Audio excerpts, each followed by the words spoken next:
O Brasil, ele já vivencia a queda na curva no número de casos ou não?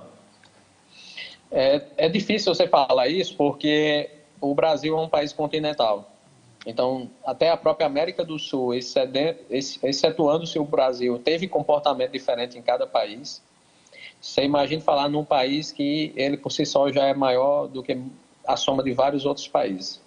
Então, nós provavelmente tivemos a primeira onda, que foi nas metrópoles, e aí nós vimos o que vimos em São Paulo, Rio de Janeiro, Fortaleza, e estamos vendo essa onda mais forte nos médios centros, né? Nós podemos ver agora o Cariri, que está começando a sofrer com isso, João Pessoa está saindo do seu pico, e depois nós veremos os pequenos centros e depois as cidades bem menores. Então, assim, ela vai atingir todas as cidades, vai atingir todos os municípios.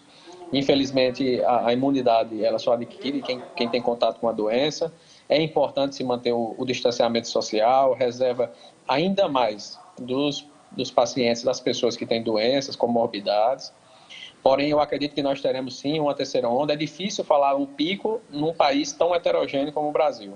Se a gente analisar estado por estado, município por município, a gente pode conseguir falar em pico. Aqui no Brasil é complicado, porque quando você enxerga que está caindo a quantidade de óbitos, a quantidade de casos em algumas regiões metropolitanas cuja densidade populacional é mais forte, você começa a enxergar nas regiões agora que a densidade já é um pouco mais baixa e por aí segue-se. Então, é difícil falar isso aqui na região tão heterogênea como é o nosso país.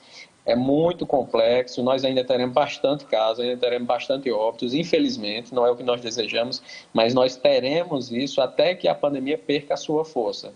Então, não adianta a gente comparar com a Itália, com a Alemanha, com nenhum outro país que não tenha o mesmo tamanho, que não tenha a mesma densidade populacional e regido dessa forma como é regido.